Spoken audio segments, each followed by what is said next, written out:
Assalamualaikum warahmatullahi wabarakatuh. Saya Embang Mawati, SPD MPD, Guru Biologi SMA Negeri 1 Megamendung. Jumpa lagi dengan video pembelajaran biologi pada kelas 12 MIPA, yaitu mengenai hereditas pada manusia. Kali ini yang akan kita pelajari adalah penentuan jenis kelamin atau determinasi seks, kemudian golongan darah pada manusia, dan penyakit-penyakit menurun terdapat pada autosom dan gonosom. Determinasi seks yaitu penentuan jenis kelamin yang ditentukan oleh sepasang kromosom seks. Pada manusia yaitu XX untuk perempuan dan XY untuk laki-laki. Terlihat di layar bagaimana genotip perempuan yang disimbolkan dengan XX dan laki-laki yang disimbolkan dengan XY, kemudian masing-masing memiliki gamet pada perempuan yaitu X dan pada laki-laki X dan Y. Sehingga keturunan yang timbul menjadi XX dan XY. Ini dapat disimpulkan bahwa kemungkinan timbulnya anak laki-laki dan anak perempuan sama-sama 50%.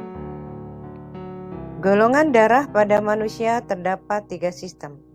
Yang pertama sistem ABO. Pada tipe golongan darah ini, golongan darah A, B, AB, dan O.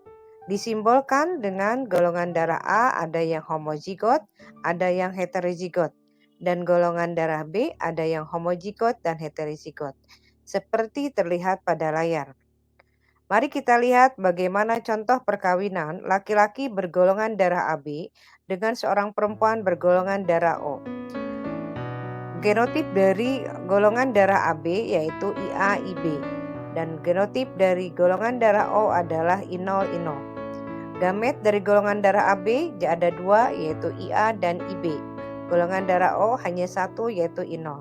Sehingga kemungkinan anak yang timbul dari perkawinan tersebut adalah golongan darah A 50% dan golongan darah B 50%. Golongan darah yang kedua adalah sistem MN. Pada golongan darah sistem ini terdapat 3 tipe golongan darah, yaitu golongan darah M dengan genotip IM-IM dan golongan darah N dengan genotip IN-IN. Dua-duanya bersifat homozigot, dan golongan darah MN heterozigot yaitu IM dan IN. Mari kita lihat persilangan antara golongan darah M dengan golongan darah MN yang masing-masing dengan genotip seperti terlihat pada layar. Hasil dari perkawinan itu ternyata 50% anaknya adalah golongan darah M dan 50% golongan darah MN. Ketiga, golongan darah sistem resus. Pada sistem ini dikenal ada 2 macam golongan darah, yaitu golongan darah resus positif yang bersifat homozigot dan ada golongan resus positif yang bersifat heterozigot. Yang kedua adalah golongan darah resus negatif yang bersifat homozigot. Sistem golongan darah ini sering dihubungkan adanya kejadian di mana golongan darah seorang ibu yang sedang mengandung berbeda dengan janin yang dikandungnya, yang mengakibatkan penyakit yang dikenal dengan erythroblastosis fetalis. Selanjutnya, mari kita lihat kelainan atau penyakit menurun. Kelainan ini bisa diturunkan melalui autosom dan melalui gonosom. Pada layar diperlihatkan kelainan yang terjadi yang diturunkan melalui autosom, yaitu albino, sindaktil, katarak, polidaktil. Mari kita lihat contoh persilangan albino. Albino dapat diperoleh dari kedua orang tua yang normal tapi kedua-duanya membawa sifat albino, sehingga anak yang dihasilkan 75% normal dan 25% bersifat albino. Penderita albino juga dapat dilahirkan oleh orang tua yang satu normal dan lainnya menderita albino, sehingga anak yang dihasilkan 50% normal dan 50% albino. Penyakit penurun juga bisa diturunkan melalui gonosom atau kromosom seks.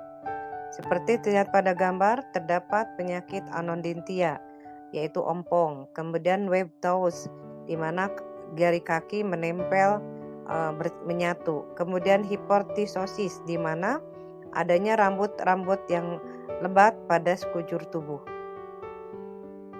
Penyakit lain yang diturunkan pada gonosom yaitu hemofilia, penyakit darah sukar membeku, dengan dilihat pada layar genotip dan fenotipnya. Kemudian yang berikutnya adalah buta warna, kelainan tidak bisa membedakan warna. Seperti terlihat pada layar bagaimana genotip dan fenotip dari orang yang buta warna dengan orang yang normal. Mari kita lihat contoh persilangan hemofilia.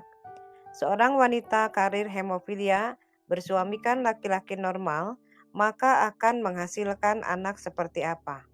Ternyata 75% anaknya akan normal, sementara 25% anak laki-lakinya akan menderita hemofilia. Selanjutnya, mari kita lihat contoh persilangan buta warna. Seorang perempuan karir dan seorang laki-laki buta warna menikah. Ternyata diperoleh anak-anaknya adalah normal karir 25%, buta warna perempuan 25%, laki-laki normal 25%, dan laki-laki buta warna 25%. Wanita buta warna dan laki-laki buta warna pada koro anaknya diperoleh dari ayah dan ibunya. Demikian video pembelajaran kita hari ini. Semoga dapat dimanfaatkan oleh kita semua sebagai sebuah pembelajaran. Sampai jumpa. Assalamualaikum warahmatullahi wabarakatuh.